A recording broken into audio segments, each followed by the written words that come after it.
Welcome to P&L, Priorities and Lifestyle, with your host, Rob Schulz. Rob is the founder and president of Schulz Wealth. All opinions expressed by Rob and his guest are solely their own opinions and do not reflect the opinions of Schulz Wealth. This podcast is for informational purposes only and should not be relied upon for investment decisions. Please refer to our website for more information. Welcome everybody to P&L, Priorities and Lifestyle. I have with me Kelly Herrod. Kelly, welcome. Thanks, great to be here. Yeah, good to have you. Kelly and I have known each other for a while, and he's a technology guy. He has a great little IT business called Herrod Technologies.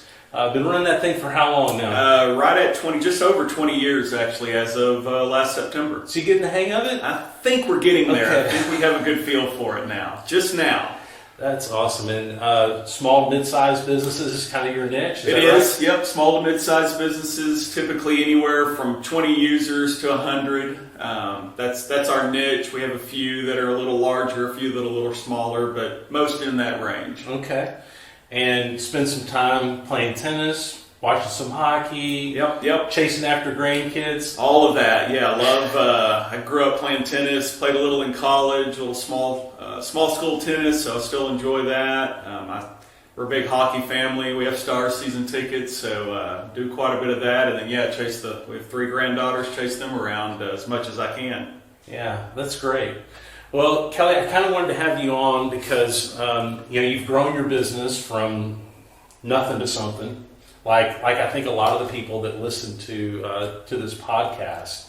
And one of the things that you've done that I think is so critical that I don't think most people do is you are very religious about sticking with a peer group where you go and talk about business owner issues. Can you tell us a little bit about that? Yes, so I got involved with this a few years ago. It's an industry peer group called Evolve, and our group is 10 to 12 business owners, all in the technology field. They put us together based on size, revenue size, client size, employee size, and they kind of separate us geographically so we're not stepping on each other's toes. So, my peers are from Florida, from Wyoming, Washington, D.C., New York City, Seattle, Washington, just all over the U.S. So it's been a great experience. We get together, we bounce ideas off each other, what works, what doesn't, anything from sales to marketing to types of software, types of systems we use. We piggyback off each other. We dig into financials, and we talk about, kind of personally as an owner, how do you manage it? How do you manage yourself? How do you manage your time? And what are you looking to get out of the company long term? We set all those types of goals as well. That's good stuff. So what made you realize that maybe this was something that you wanted to have in your life? I think I was at a point in my life and at the business where we had grown, but we had kind of hit a point where I just needed a little push. And I didn't know I didn't know where we were in the industry. I didn't know how we measured up, honestly. So did you kind of feel like you were on an island a little bit? I did. Okay. I was familiar with that. Yes, I knew some other business owners, but we didn't get together and talk, and certainly didn't dig into financials or talk specifics. So it's kind of interesting to see, how do you compare? Where are you? Are you doing the things everybody else is doing, or are you doing something completely different? So when I joined this peer group, it was pretty amazing just to see the similarities. One, how you deal with the same issues that other business owners deal with, how the businesses are run, and it was just a good feeling to know, hey, I think I'm doing it right. I'm doing it mostly like, these other successful business owners are doing it. Were there any challenges with, it sounds like the group just kind of got put together, cobbled together. From a personality standpoint, it sounds like everything meshed, but, some of the things that come to mind, to a lot of people that are thinking about doing this is first is like, I don't know if I want to bare my soul to a bunch of strangers or anybody, Right. correct? Correct. The other is, is everybody going to really be truthful with one another? Because, a lot of times you'll get around, certainly in my industry, I'll get around other financial advisors, and, there's a lot of bluff and BS that goes on, Yes, I understand. and Yes. things like that. Was there any of that initially that y'all had to get through, or did Evolve do a really good job of breaking that down? I think they do a really good job. It's interesting. The group was already kind of a group, and some of these business owners have been in the group for 6-7 years. Wow. So when somebody leaves the group for whatever reason, they either grow out of it and move into a different group, or they just decide to leave, sell their business, or just get out for whatever reason. They'll bring somebody else in, and there's actually kind of an interview process that goes through it. So you have to meet with the group, with the leader, with the facilitator, and they ask questions, and they meet you over a video conference is what we did, because it was during COVID when I joined. And it was a little unnerving, obviously. I mean, I haven't done an interview in over 20 years. Right. And that's really kind of what it was. So they go through the whole process. I think they interviewed 2 or 3 other business owners, and then they got back to me and said, "Hey, we'd like you to join our group," and that was it. So, in talking to your other point, yes, it's pretty intrusive, but I think everyone knows, and they stress this in our group, that, hey, this is what it's about. We're here to help, and we can't help if we don't know all the dirty details. So we do. We dig into financials. They ask tough questions. Why did this change? Why did your payroll go up and your revenue went down? And, what's the correlation? And you have to be able to explain that stuff away. All right, so a lot of financial. Mm-hmm. Talk about personal as well. Absolutely. Things like that. Absolutely. So what, tell me kind of what you've taken from where you started, which was a couple of years ago, Mm-hmm. it sounds like, Mm-hmm. to now. What kind of changes have you made that you see have moved the ball down the field? So, I think the biggest change for us was we were kind of running it, the business, and this is one thing they call it, and it's pretty common. You run it by muscle and feel. Okay. You're feeling the tides, and then you're trying to muscle your business to work with the tide. It's like you're driving a ship, into the tide, and you're trying to turn it to work with the tide. Instead of having, they talk about these levels of business maturity, where the next level is where you've got processes, procedures in place, written, and you follow these no matter what happens. What happens in the industry, what happens with the tides. This is how you run your business. It's a proven, successful strategy, and you stick to it. Okay, so you've developed some of those that you didn't have previously. Yes. Yeah, Okay. and we had very few. Again, we were kind of we were growing, muscling our way, figuring things out on the fly. And in this group, we've, determined how to put those processes in place. What works for these business owners is amazingly what works for us. And so, and they share them. They'll send us, hey, these are our written documents on how we run things, and we share everything. If somebody wants something, we give it up. And let's help. We're in this together, and let's make this work together. And that's been the best part of this group, is just putting these processes in place where we're not having to just fight. We know what we're doing no matter what. Okay, so you're running up against a wall a little bit. Yes. And what you're saying is getting some of these procedures and policies in place and having, a roadmap to go by kind of got you through that wall. Absolutely. And, it makes you look down the road too. That's another big thing, is, putting together goals, not just business wise, not just financially, but what do you, as a business owner, what do you want to get out of it? Do you want to keep this as what they call a lifestyle business? Right. Do you want it just to, you want to run this in perpetuity until you're gone? Do you want to hand it to your kids? Do you want to sell it? When do you want to sell it? How much would you like to get for it? And they make you put all this together in a plan, and then every quarter when we meet, you have to say, how are you doing against that plan? Are you, hitting these goals to get to that plan? And that's been a great part too, something I'd never really done or even thought about. Yeah. Wow, so now you're talking my language. That's, yes. I mean, that's the stuff that we really try to get folks to do Right. is to obviously plan for that eventual transition because it's going to happen one way or the other. Absolutely. And you don't know when, but it's going to happen. Yeah. And I was talking with a friend yesterday. A lot of times folks will say, especially they get kind of to our age or a little bit older, and they're like, yeah, I think I'm about 5 years out.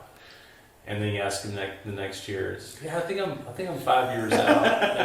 And so what exactly have you done the last 12 months to make that 4 years? Exactly. That's the stuff that is missing so often. Yep. So it sounds like you have that.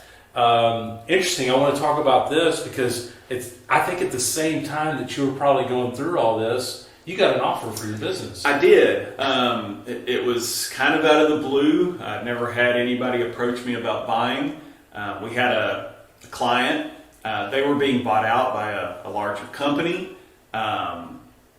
And that company came to me and said, hey, we really like how you run this business IT-wise. We'd like you to run all of it, all of what we do, which was pretty significant. Yeah. And, I said, well, I don't even know how to start this process. This guy was an M&A guy, so he obviously knew that was his function at this company. And he's been great. We keep in touch. We walk through it. I told him up front, I'm really kind of not interested in selling, haven't even thought about it. But let's walk. He was gracious enough to walk through the process with me. I think he was obviously hoping, something might change. But got the offer, and we walked through the whole process, which was a great experience for me, just to see how it all worked. And we still talk here and there, and at some point it may make sense. It doesn't now, but it was flattering, to be told that and to have the offer made. So what I like about how you approach that is a couple of things. One is that it was kind of perfect timing because you'd already started a process of thinking about ideally what you wanted your transition to look like, which I'm guessing that if this offer had come before any of that thought, that it would have been a little bit more, kind of out of the blue than it was. Yeah, I think it would have been. It would have really caught me off guard, and I really wouldn't have been prepared to think and talk through it. Yeah. The other thing is that you took it seriously and took the time to step through the process, and in doing so, you came out the other side with a lot of knowledge that you didn't have before. Tons of knowledge. It was amazing just to see what their thought process is. And again, I think being in this Evolve group really helped too, because obviously once you get that far, they're wanting to dig into your financials, and they send you 3 pages of questions about every line item, and I have to respond and say, this is why this happened. This is why this number is where this number is. And this is why the staff is here. And here are my client list and revenue list and my balance sheet, my P&L, obviously.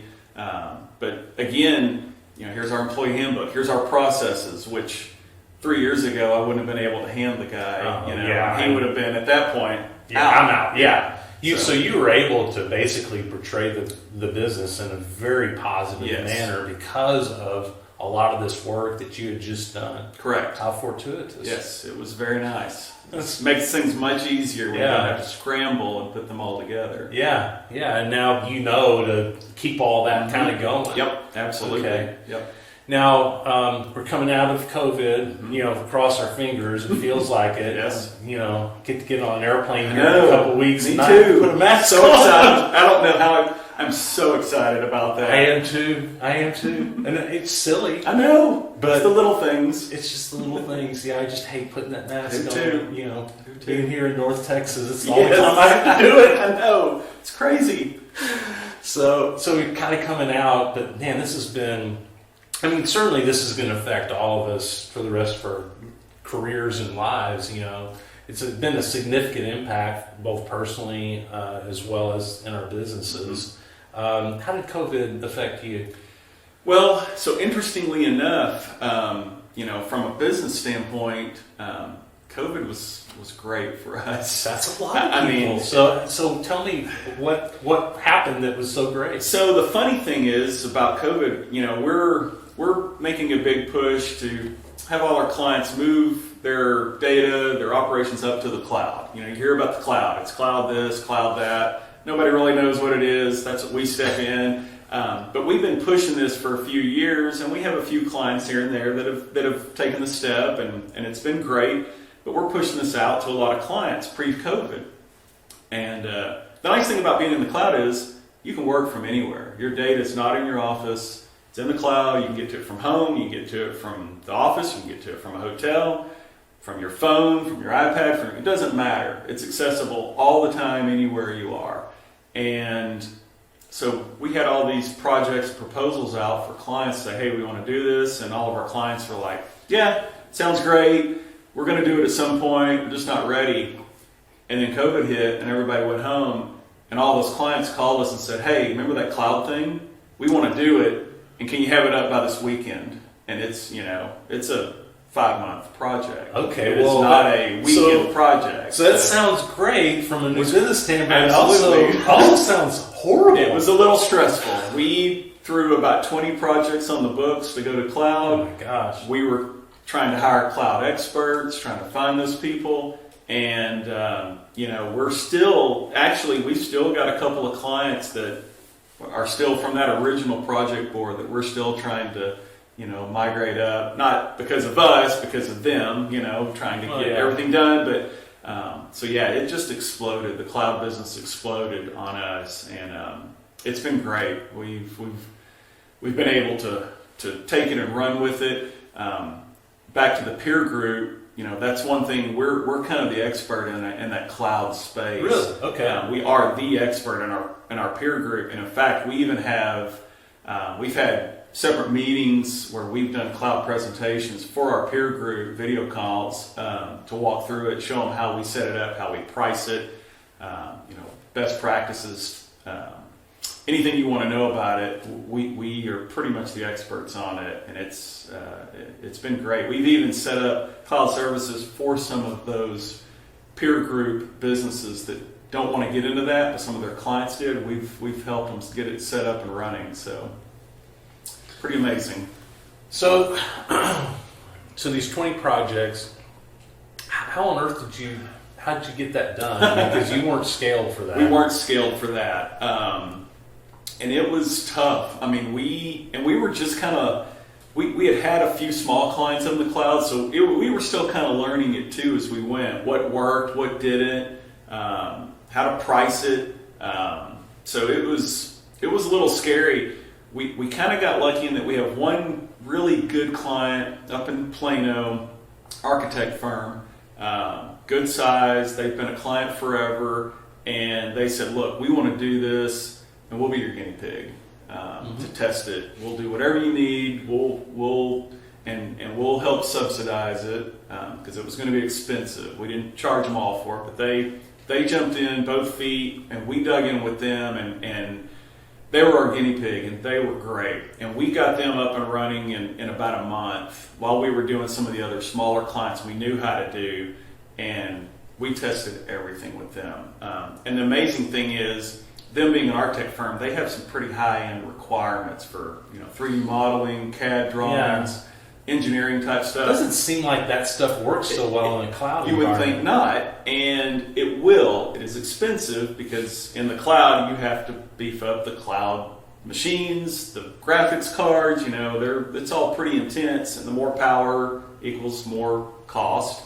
But they were willing to do it because they didn't want this to happen again. Their office was shut down, for 6 months, but they were still had projects going, and the building industry was still exploding. So that they were super busy, and they love it. It's been great for them, just amazing. And now they've opened 2 other offices, and the nice thing is they staff these offices. It's all in the cloud. They don't have to worry about infrastructure, putting servers in, buying high-end equipment. They just throw some cheap PCs on the desk, and these guys can run full-blown CAD, 3D modeling, whatever they want to do, right there out of their satellite office. Yeah, so they can scale easily, very, very efficiently. Very efficiently.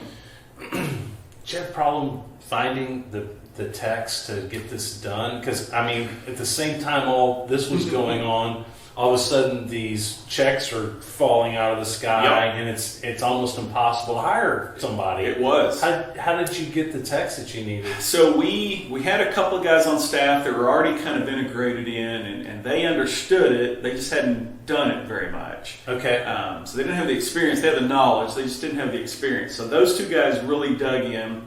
We went and specifically looked for some cloud architects, is what they call them. We found one that was a great fit. Brought him on. He's still with us. He had done quite a bit of this, not to the scale we were doing it for some of these large clients, but he had a good understanding and a lot of experience with it. So we brought him in, and then we trained a couple of our other techs. So really, we only hired one guy to come in and do it, and the rest we just dug in and did it. Again, it was kind of that muscle and feel where we were like, okay, we've got to get this done. Let's just dig in and do it. And to our credit, our guys really knocked it out of the park. They just dug in, and they liked it because it's new technology. It's not installing a PC and cleaning a virus and setting up email and Outlook for someone. This was new, cutting edge technology. Of course, all of them were like, pick me. I want to do this. And so we rewarded a couple of guys that have been with us a while and put them through some training, and they jumped into and just took off with it. Wow, that's great. So you basically shifted your entire business when this happened. Yes, it's amazing. And everybody went with you, it sounds like. Yes. Okay. And 2 years ago, we had no cloud business, and now probably 60% of our clients have something in the cloud. I assume revenue has jumped as well. Absolutely, and that's the shift, and that's the hard part for our clients to understand is instead of buying a server and buying this hardware one time, put it down and it works. This is it's all a subscription model. Everything's going to this monthly. You pay for your cloud computing monthly based on your usage. So instead of paying this $50,000 capital expense for servers and equipment, you may pay $1,500 a month to run your business in the cloud. So it's a different mindset, and that's a big hurdle we've had to overcome with a lot of our clients. That just but we're all getting used to that. Most of our clients are. I mean, it's what it is. We've got some old time clients that still just it's not how they operate, and they'll get there, but it's just a different mindset. Okay. And of course that has significantly increased the value of your business because you have ongoing revenue streams. Yes. Yeah. So we have these ongoing streams. We have our clients sign 3-year contracts. We put them in the cloud. So we have, longer term contracts for revenue streams that we didn't have before. Again, we'd put a $50,000 server and infrastructure system in.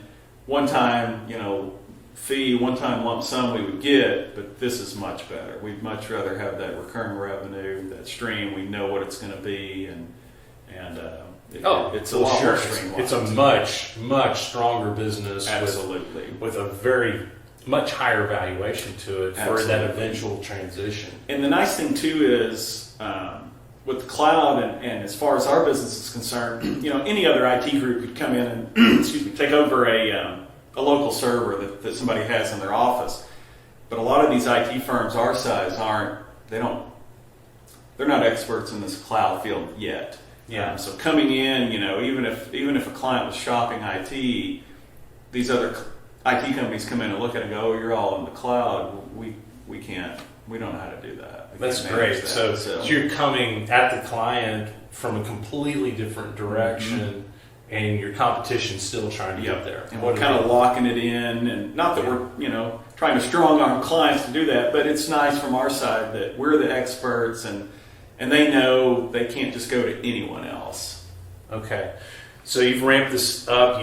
You've completely changed, in essence, your business. So COVID was good for business. Yes. There's no question about it. Was it good for you? Because, and I'm going to ask this question. I know the answer because I know you, but I'm going to kind of tease a little bit. So you're much bigger. You're doing more complex stuff. So you're working twice as many hours, right? You would think that. I've kind of, I don't really say I stepped back out of the business, but I've stepped out of more of the day-to-day. That was another thing we kind of talk about in these peer groups is, as an owner, what are you doing? Are you doing things, you have the whole, are you working for the business or are you working in the business? Right. And it's that mind shift of, you're not there to answer the day-to-day questions. You're not there to talk about the menial tasks. You're there to find the people that can do that. And I think we've done a really good job of that. We've got management in place. Our chief technology officer, basically our second in command, he's been with me 15 years of my 20. He basically runs the business. He runs the whole operational side of it. Our help desk manager's been with us 8 years. He started out as a tech, moved to the help desk, has done a little bit of everything, and then moved up into the management position. Amazing job, and he controls the help desk. And those are the things I used to have to deal with on a day-to-day basis, and I rarely get a question on those anymore. So I'm doing what I've been wanting to do for a while is things like this. I get to go and do podcasts. I get to go and talk to other business owners. I get to go to these Evolve meetings. I get to go talk to our clients, business owners, take them to lunch, meet with them. How are you doing? What's going on in your world? Where the last 5 years, I really haven't gotten a chance to do that. I would go if they invited me, but now I'm the one getting to call them and say, hey, haven't seen you in a while, let's go grab lunch. And trying to do that, 2 or 3 times a month where I'm meeting with some of our clients, some we've had for 20 years, some I haven't seen in 2 or 3 years, honestly, and just trying to get back to that personal relationship again. Kelly, that's critical. I mean, that'll grow your business It's a a- lot yes. more than you being in the day-to-day. I mean, right? And it's amazing. And things like the cloud, we're talking and they usually bring it up. So what do you think of this cloud stuff? Well, funny you mentioned that. Right. Let's talk about that and how it might fit for you. And then that leads to other meetings and it's pretty amazing. Yeah. So working fewer hours. I am. Okay. But working smarter, probably working in a way, there's no question you're working in a way that's driving your business, accelerating it better than you working off the help desk. Absolutely. Okay. Absolutely. Or just any of the operational things day to day. We've got, like I said, I've got management in place and they know what they are approved to do and what they aren't. And if there's a question, obviously they're coming to me. But for the most part, they have carte blanche to, if they think it's going to, if they think they need to purchase something for the business, they can do it. If they think, there's a process they need to change and it's going to help, they'll talk about it amongst themselves. They may bring to me and say, hey, we're going to change this. I'm usually on board. And hey, you guys are in the trenches. You know what's going on. That's great. You make the change and go. So a lot of mutual trust. Mm-hmm. Got people who've been there for a while. Yes. That you feel very comfortable with and understand your business. And then you did that final thing that so many business owners can't do is just like kind of let go of some of the control. Yeah, and I'm not going to say it wasn't easy because it wasn't easy. I'm sure. And my management team will sometimes tell me, "Hey, we got this. You don't have to worry about it." I would stick my nose in, and it's like it's funny when I got out of doing the day-to-day tech work where I wasn't hands-on computers anymore. And then every now and then I'd want to jump back in. I'd see a ticket come through and I want to jump back in and fix it. And our techs would be like, nope, we got it. We don't want to have to fix this twice, Just, Stay out of it. We can handle that. Yeah. So you don't really know what you're doing here. We've been out of this for a while. And it's kind of getting the same in the operational side with the business. Hey, you're not in the trenches anymore. I understand what's going on from a high level, but that's not what I'm doing day to day, which is fine. Great with me, actually. Yeah, and they recognize that you have a higher value to the business of going and having lunch or golf with ABC company. Absolutely. And sounds like you have good enough communication and understanding that they get that as well. They do. Which is important. And it is, it's about that trust factor. And yes, I've got people in place that I trust implicitly. And I think that's a big part of it. You've got to have those people in place that, we're going to be able to run it in your absence, and you just got to let them do it. And our guys, I say that, our people have done a fantastic job of that. Yeah, and this is something we talk about a lot, as far as, trying not to work all these hours to just I loved the way you explained it, because I'm a former Navy guy, right? Mm-hmm. So not trying to push against the current, but kind of use the current to get where you're going. Another thought, just off to the side, because I've been thinking about this these last few days, is space, the concept of space.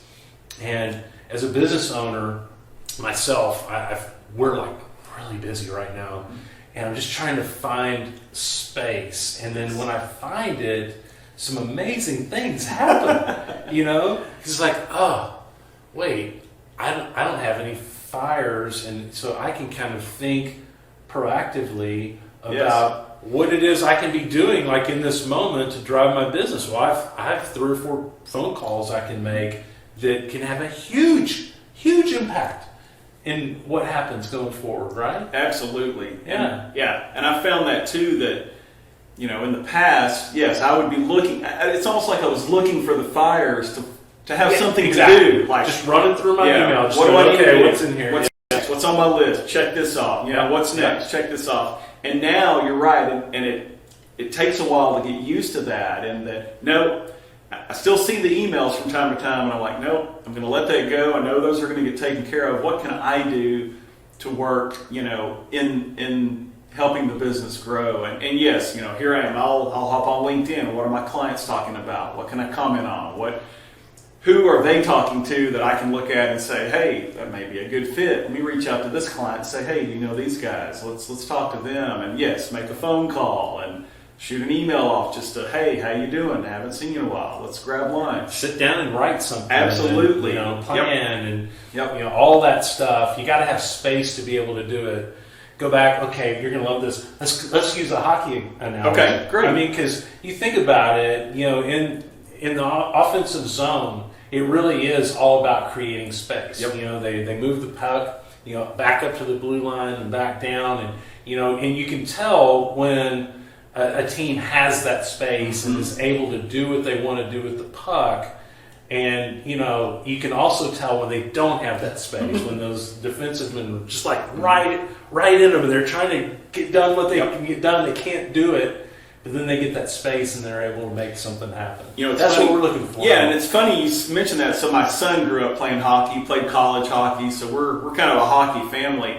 And that's the big thing all these coaches harp on. It's time and space. Yeah. As an offensive guy, you want to create time and space. As a defensive guy, you want to take away time and space. Absolutely. And you will hear them talk time and space, time and space. So if the offensive guy has time and space, he can do what he wants. But if he doesn't, that's when the turnovers happen. That's when, the defense can dictate, and you're exactly right. It's all about time and space. So what are the ways as business owners that we can create time and space? You mentioned email. Email is just awful. I mean, I've gotten to where I hate it. It's the so worst. bad. And now text is just as bad. I know, almost worse, because then I'm not looking at it on my computer, and then I forget about it. I know. And then I have to type here, and It's your fault. It's all the I know, it's all the stuff. technology. Yeah. It's terrible. It's terrible. Blame it on me. But so we have to find ways to elevate out of that, and yet still, obviously these things need to get done. And, I think you said it, there's got to be some trust there with your team. You have to have that effective team. You have to be able to find them, recruit them, train them, have the policies, procedures, and so forth in place. Wow, that's a lot of work. It's a lot. And we were, again, with the muscle and feel, we were hiring people and saying, hey, we're going to sit down one day with you. The first day, teach you our systems. Second day, you may mirror one of the other techs. Third day, we throw you to the dogs. You're at a client site and you're working, and it was not a good process. I mean, we were having some turnover. We were, our guys were frustrated. They were, not learning. And that was a big part of, again, in our peer groups, talking about how do you, not only how do you find the people, how do you train them correctly? Being a small business, how do you do that? And again, we put those processes procedures in place, training manual, put it together, give it to them. And now we don't spend a day, walking through everything. They can look at the training manual, walk through it themselves, and know how to run all of our systems. Then we can focus more on, what do we actually do here, and how do you approach a client? And that's a lot of our businesses. Most of our clients, they could care less about what tech they're running or what we're doing to fix it. They just want it fixed so they can do what they do. And a lot of ours is just communication, that personal aspect with the client. Wait. So IT guys and gals communicate. Well, we're not the best at it, but yes, we try to find. And when we interview, that's a big part of what we interview for. We'll look for somebody that, if they have good communication skills, but maybe their tech skills aren't quite as high as somebody with higher tech skills and lower communication skills, we're going to take the tech that can communicate 100% of the time, because we can teach the tech skills. It's really difficult to teach those communication skills. Yeah, because you have those you have it all written out. Yes. So you have documentation they can go back to, but that communication, because that's so key. I mean, just the way you communicate with that client will set the tone for a really long time. And it's amazing how many clients we get by, we're talking to clients that have maybe a current IT group that say, hey, the group is fine, they're technically sound, but we don't know what they're doing. They come in and they leave, and we get a bill, and we don't know if it was fixed or not, and nobody talks. Yeah, sure. And so, that's a big player for us. We go in, we talk, we tell them, hey, here's what we're going to do. We try to lay it out in layman's terms. Here's what we're going to do to fix it. Here's what we're going to do to try to prevent it from happening again. If this happens again, here's what you can do, and then contact us. Oh, by the way, is there anything else I can do while I'm here? You'd be amazed at how many, comments we get of, man, so-and-so was great. They were here. They explained what they did. They were courteous. And then they asked, what else can I do while I'm here? We've never had anybody, actually do that. Yeah, we had a couple other things while you're here on the list that we can have people look at. So pretty amazing, and something that we harp on a lot with our techs is communicate, talk with the client, and we hire for that. Yeah. So you're not looking at, like doing your customer service out of India or anything like that right now. All in-house. So you're kind of like us, in this small, mid-sized market. I call closely held business owners. I don't know if you work with any public companies. We don't. I don't either. Yep. They're all closely held. Yep. I love that world. Yep. I mean, they don't want to sit on hold and then talk to somebody halfway around the world. No, they don't. And they, for what they pay, they shouldn't, I think. Yeah. And you just have to create that in a service environment, right? To where, you're able to do that. You've got the right people to be able to communicate and make that happen. It sounds like you're doing a really good job. Yeah, and we get that question, with potential new clients. Do you outsource?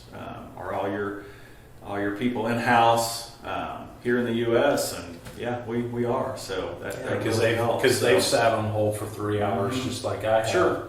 On different. We all things. have. I mean, and yeah, it's horrible. Yeah. In my business with critical systems, I don't want to do that. Yeah. I mean, you're like us. It's time is money. Yeah. I mean, that's the old saying, but just like any of our other business owners, their time is worth a lot. And from my standpoint, my time's worth a lot. Your time that's what you're giving, really, is your time. That's what you're selling, is your time, your expertise. And whether it's the time you're using to work on your client's portfolio or the time you've spent learning how to work on that client's portfolio, I mean, that's what we're selling. Is either the time we learned and got and received that expertise and the time we're actually doing it. Yeah, and it sounds like you can certainly accelerate that through peer groups, through coaching, things like that, which I've been a fan of for a very long time. Matter of fact, I have a call tomorrow with a coach that I used back in 08, 09. that I hadn't talked to in a long time. Really excited That's about cool. it. Yeah. And, it's really neat I even went back and looked at some of my old report sheets and stuff from back then. Mm-hmm. That was an interesting time in the market and so forth. Yes. We had just started doing wealth management. I think a few years before that, I'd gotten where that's really kind of what I wanted to do, but we were being multiple things to clients. We were doing a lot of group benefits. I was doing a lot of insurance, and then trying to do I was just spread thin. I was like, man, I really want to do this.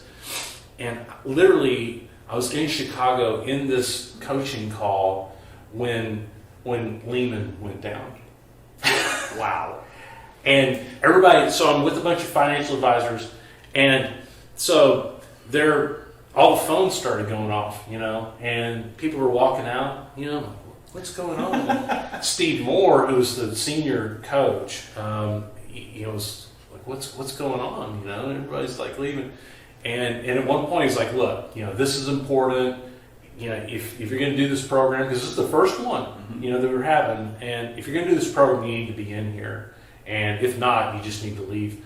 I kid you not, half of the class never came back. Wow. It was a year-long deal. Half the class never came back. I did. I was like, man, I gotta have this stuff. I don't have a choice. This is where I want to go, and and I had a vision of what I wanted to achieve, and I just felt like I need to drive through the noise here and make this happen. So really glad I did. I'm excited about having that call with Kevin Bishop tomorrow. And all cool, very cool. Yeah, that'll be neat to catch up. I know, and so I'm a huge fan of basically trying to steal other people's ideas. Oh yes, familiar.